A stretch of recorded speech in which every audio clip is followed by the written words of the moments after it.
The Christmas dinner at my parents' house was happening just like it had for many years. The table was set perfectly, with sparkling plates, shiny forks, and red and green napkins neatly folded at each spot.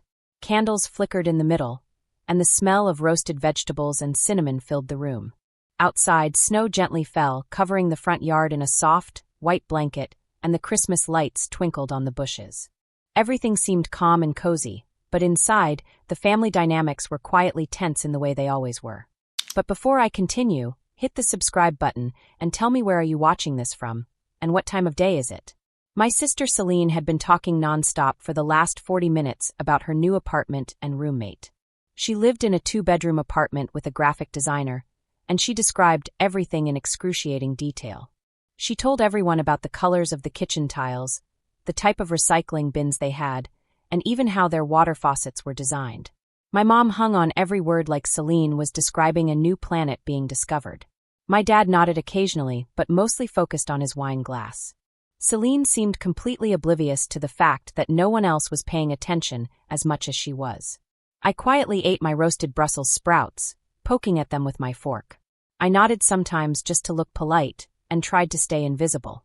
My plate had a mix of roasted vegetables, mashed potatoes, and slices of turkey, all smelling delicious. But I barely noticed because I was used to being overlooked at these family gatherings. It wasn't that I didn't want attention, it just never seemed to come. For 12 years, Celine had always been the one everyone celebrated, while I quietly tried to live my own life without creating drama or noise. Then, just as I was beginning to fade into the background, Aunt Ismiria arrived. She came in with a big smile, arms full of wrapped presents, and her famous raspberry tart, which always smelled like heaven. Suddenly, the room felt brighter. Everything shifted when she stepped through the door. Ismiria wasn't just my dad's sister. She was a commercial property investor and owned many retail stores all over the city. She was also one of the few family members who actually cared about my work over the years. Whenever she came around, she genuinely asked about what I was doing, and she always remembered the details. That made her different from everyone else at the table. "Sorry I'm late, everyone," Ismiria said as she hugged my parents and then me. "I had a problem with one of my tenants. A pipe burst in one of my stores." She laughed lightly, and it sounded natural, like she really meant it. Then she looked at me, her smile warming my chest. "But I wouldn't miss Christmas with my favorite niece. Tell me, how's that $680,000 investment property working out? Are you still getting the rental income you projected?" The room went completely silent. Celine froze, her fork halfway to her mouth. My dad's wine glass stopped in midair. My mother went pale, and a chill ran down my spine. Nobody knew what to say. "Ismiria, what investment?" my dad whispered, his voice tight and shaky. I took a slow sip of wine and let the silence stretch. For 12 years, I had been overlooked, dismissed, and treated like family disappointment. Every achievement of Celine was celebrated like a national holiday, while my own accomplishments were quietly ignored. But now, finally, the truth was coming out. "The house on Oakmont Drive," Ismiria said casually, reaching for a dinner roll.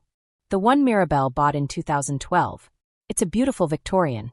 I told her at the time that the bones were solid, and she's done incredible work with it. Celine was the first to react. Her voice came out high and shrill with disbelief. "Mirabelle doesn't own a house. She rents that place above the coffee shop." I corrected her calmly. "I rented that place for about 2 years after grad school. Then I bought the house on Oakmont Drive. That was 12 years ago." My father put down his wine glass so hard the table shook. "What are you talking about?" he asked, his face turning red. I explained evenly. "I bought a 5-bedroom Victorian for $680,000 in November 2012. I've been living in it and renovating it for the past 12 years." The number seemed to hang in the air like a heavy weight. My mother put her hand to her throat. My father's jaw dropped. Celine's face twisted from confusion to anger.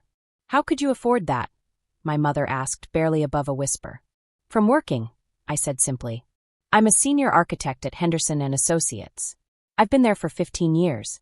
I make $25,000 a year before bonuses." Ismiria nodded approvingly. "Mirabelle's being modest.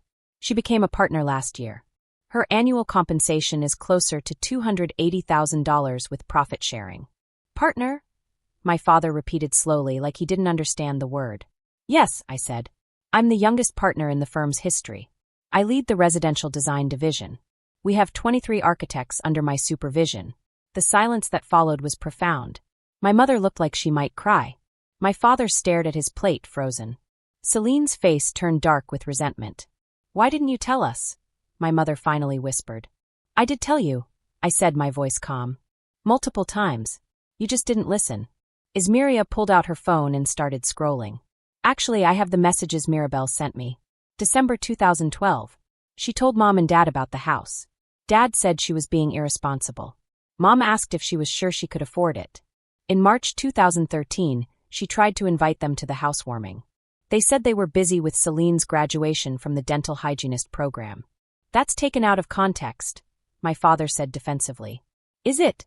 Ismiria asked, her voice calm but sharp. "Because Mirabelle has been trying to share her life with you for 12 years, and you've been too busy fawning over Celine to notice." Celine's face flushed red. "That's not fair, Aunt Ismiria," she said. Ismiria turned to her, voice pleasant but pointed. "Celine, you've been talking about your roommate for 40 minutes. Mirabelle owns a house worth over $1 million now, and your parents didn't even know it existed." "Over $1 million?" my mother whispered. "Yes," Ismiria said. "The Oakmont area has appreciated a lot. Mirabelle's property is currently valued at approximately $1.15 million, according to recent comparisons. Her equity position is excellent." My father's voice came out rough.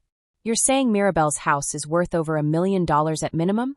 Possibly more if she were to list it," Ismiria explained. "Victorian homes in that neighborhood are highly sought after, and Mirabelle's renovations have been exceptional." "What renovations?" my mother asked. "All of them," I said. "I restored the original hardwood floors, updated the kitchen and bathrooms, replaced the roof, modernized the electrical and plumbing, refinished the exterior, and landscaped the entire half-acre property. I've invested about $240,000 in improvements over 12 years." Celine looked like she might be sick. My parents sat frozen, staring at me. "You had $240,000 for renovations?" my father said, disbelief in his voice. "I saved for them," I replied. "I did most of the work myself. Design, project management, contractor coordination. What I couldn't do myself, I hired out. I planned every renovation carefully, budgeted for it, and executed it professionally." Ismiria smiled proudly. "Mirabelle's house was featured in Architectural Digest last spring." "Did she mention that?" my mother whispered. "I did," I corrected. "At Easter, I showed you the article on my phone. You looked at it for maybe 5 seconds before asking Celine about her dental office." My mother's hand trembled as she reached for her water glass. "Architectural Digest?" my father said slowly. 6-page spread, Ismiria confirmed.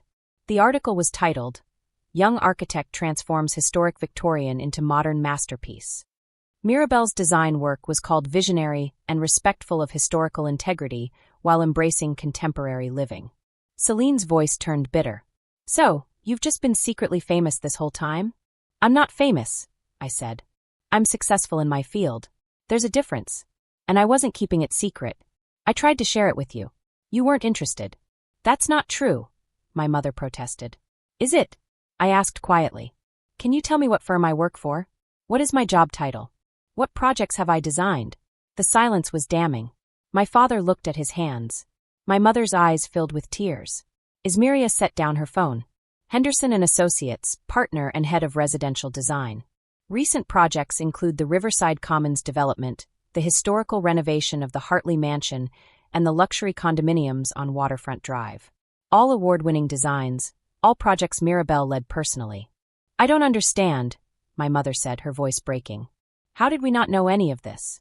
"Because you never asked," I said simply. "Because every conversation about my life got redirected to Celine.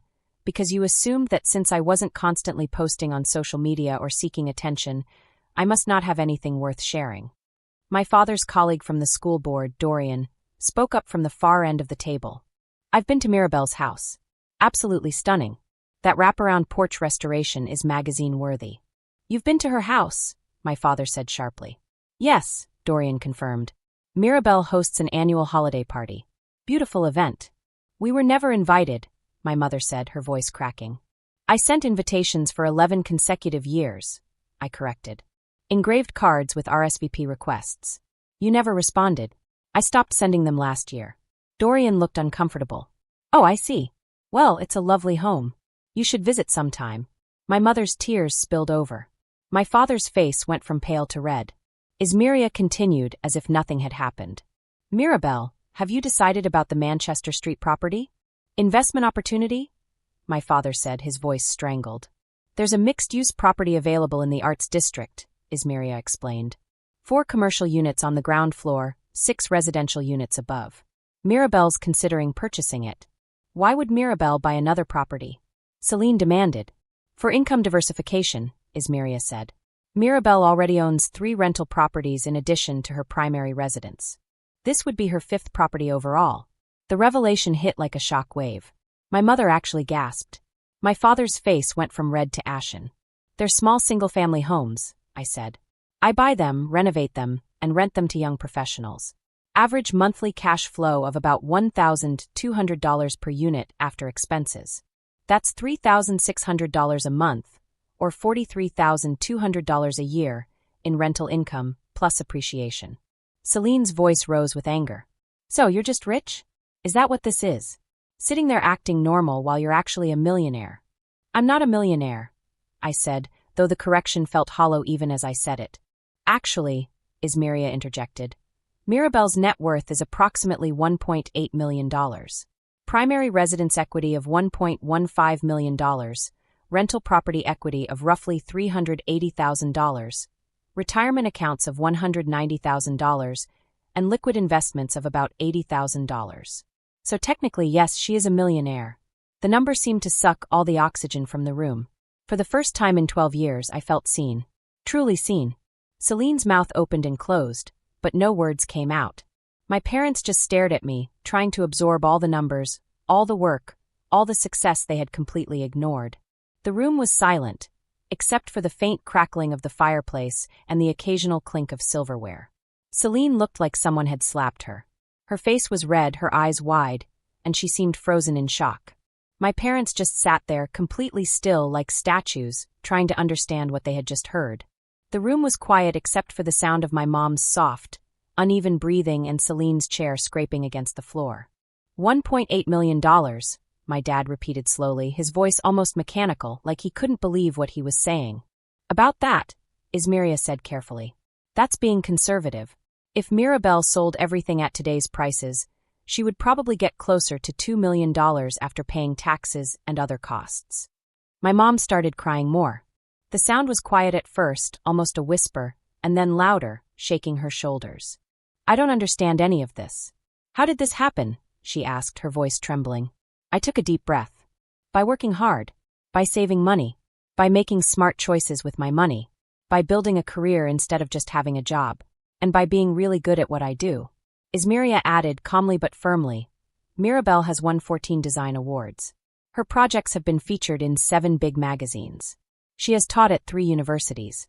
She is one of the most respected residential architects in the state. Each thing Ismiria said was something I had tried to tell my parents for years, but they never really listened. It felt like I was shouting into a wall, and the wall never answered. 14 awards? My dad asked again, almost whispering, like saying it out loud made it real. The most recent one was the State Architecture Society's Excellence Award, I said. 3 months ago for the Riverside Commons project. I mentioned it at Thanksgiving. You just said you had a good week at work. My mom said softly. I said I won a major award. You said, that's nice, and then asked Celine about her new dental scrubs. I said, trying to remember exactly what had happened. My mom looked like she had been hit in the stomach. She buried her face in her hands, trembling. Celine stood up suddenly, the chair scraping against the floor and making a sharp noise. I can't sit here and listen to this, she said, her voice shaking with anger. Listen to what? Ismiria asked calmly, without raising her voice. Your sister's accomplishments. The ones you have ignored for 12 years. She's just showing off, Celine said, pointing at me. She's just existing, Ismiria corrected gently. I just asked a simple question about her property, I said firmly. It's not her fault that you didn't know. It is her fault, Celine insisted. I've told you everything, I said, my voice harder now. For 12 years, none of you listened. You were too busy celebrating Celine's roommate choices to notice that I built a real life. My life matters too, I added, my voice shaking with the weight of 12 years of being ignored. It does, Celine said, her voice softening a little. But so does mine. And mine has been invisible to this family for over a decade. My dad found his voice again, sharp and defensive. That's not true. We care about your life. Do you? I asked. Then tell me, what firm do I work for? What's my job title? My salary? Where do I live? The room was quiet. The silence was heavy, like a thick blanket covering everyone. My dad's jaw worked, moving up and down. My mom looked away, tears streaming down her face. Henderson and Associates, Ismiria said quietly, answering for me. Partner and head of residential design. $280,000 a year. 2156, Oakmont Drive, a 5-bedroom house I own completely. I said, speaking slowly so they could hear every word. Completely? My mom asked faintly, as if she couldn't believe it. Yes, Ismiria confirmed. She paid off the $680,000 mortgage 7 years ago. I paid it off in 5 years and 3 months, I said, correcting her. Every bonus and extra money went straight to paying it off. I lived only on my salary and used the rest to pay the house. Celine's voice turned sharp and venomous. So you're perfect. Perfect Mirabelle with her perfect house and perfect career. I'm not perfect, I said tiredly. I just made different choices. I chose to invest in things that grow in value instead of spending on experiences. I worked 60 hours a week to advance my career. I chose to learn and grow instead of staying comfortable. Those choices have consequences, good and bad. What bad consequences? Celine demanded. The bad consequence, I said quietly, is having a family that doesn't know me, doesn't see me, doesn't celebrate me. I traded your approval for financial security. I would do it again, but don't pretend there wasn't a cost. The words hit hard. My mom's sobs got louder. My dad looked stricken, as if he had just realized the truth. Celine's anger seemed to deflate, turning into something more like confusion. Ismiria stood, placing a hand on my shoulder. I think Mirabelle and I should go, she said calmly. You're leaving? My mom said, looking up with red-rimmed eyes. Yes, Ismiria confirmed. This was supposed to be a happy Christmas dinner. Instead, it's become talking about your failures as parents. Mirabelle doesn't need this. We are not failures, my dad said, his voice shaking. You are when it comes to Mirabelle, Ismiria said bluntly.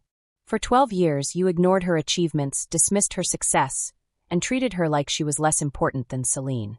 That's not just a failure, it's cruelty. That's not fair, my mom protested. What's not fair, Ismiria said, is having a daughter who is a millionaire and not knowing it. What's not fair is celebrating Celine's roommate while ignoring Mirabelle's Architectural Digest feature. What's not fair is this entire family setup that you created and refused to acknowledge. I stood as well, collecting my purse. My dad reached for me. Mirabelle, please. We can talk about this, he said. We had 12 years to talk. You chose not to, I said firmly. I'm done waiting for you to decide I'm worth your time. You've always been worth our time, my mom said desperately. Have I? I asked, my voice quiet but steady. I spent 12 years trying to share my life with you, and you couldn't spare 5 minutes. But Celine gets 40 minutes for a roommate discussion. The math doesn't support your claim. My dad's voice cracked. What do you want from us? Nothing, I said, and realized it was true. I wanted you to be proud of me. I wanted you to be interested in my life. I wanted to be seen. But I stopped wanting that about 5 years ago when I finally accepted that it wasn't going to happen. Maybe it can happen now, my mom said, reaching for me. Can it? I asked. Or do you just want access to your millionaire daughter? Do you want to know me? Or do you want to brag about me to your friends now that you can't pretend I'm the disappointing child? That's what I thought, I said quietly. Ismiria and I walked to the door together. Behind us, I could hear my mother crying and Celine's angry voice demanding someone explain what just happened.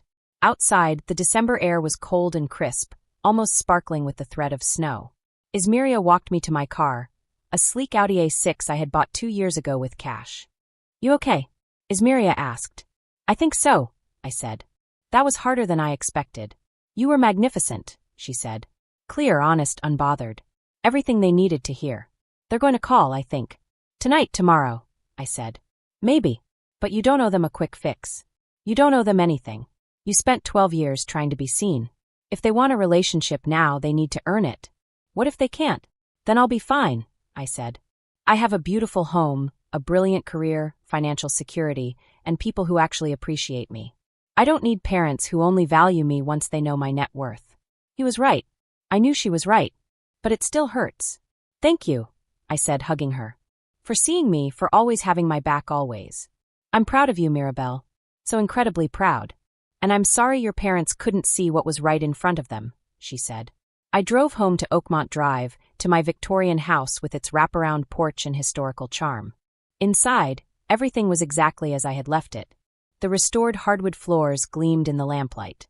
The chef's kitchen had marble countertops and commercial-grade appliances. The library had floor-to-ceiling shelves filled with architecture books and design magazines. The master suite had a clawfoot tub and original crown molding. Every room was a choice I had made, a dream I had executed, a life I had built. Not for approval, not for recognition, just because this was the life I wanted. My phone started ringing. My mother. I let it go to voicemail. Then my father called. Voicemail again. A text from Celine. You always have to be the center of attention. I set the phone down and walked through my house room by room, seeing it through my parents' eyes for the first time, seeing what they had missed, what they had never asked about, what they had never known existed. The anger I expected didn't come. Instead, there was just clarity, clean, cold, liberating clarity. I had built something extraordinary. I had achieved financial independence and professional recognition. I had designed award-winning projects and mentored young architects. I had created a life worth celebrating, and I had done it all without my parents' knowledge, support, or approval. Which meant I didn't need those things to succeed. I never had. Tomorrow there would be more calls, more texts, more demands for explanations and reconciliation.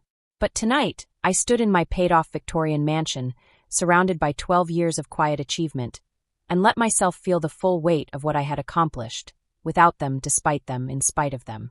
I walked into the kitchen and made myself a cup of tea. The warm mug felt comforting in my hands.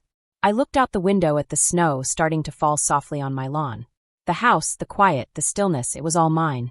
Every piece of furniture, every decoration, every room was a choice I had made for myself. I realized I could finally enjoy my life without worrying about approval from people who had never really seen me. I went into the library and sat down in my favorite chair, flipping through one of the design magazines where my work had been featured. I had achieved something extraordinary. And for the first time in a long time, I felt proud not because someone else noticed me, but because I knew what I had built. Every late night, every challenge, every hard decision had brought me here. I thought about the next day, about the calls and messages I would receive. But I didn't feel fear or anxiety. I felt calm. I felt strong. I had survived 12 years of being ignored, and I had thrived anyway. That made me stronger than any award or money could. The snow continued to fall, soft and quiet. I sat back in my chair, letting the warmth of my home and the comfort of my accomplishments wash over me. For the first time in a long time, I felt at peace. I didn't need anyone's validation to know my worth. I had earned it myself with hard work, persistence, and courage. And tonight that was enough.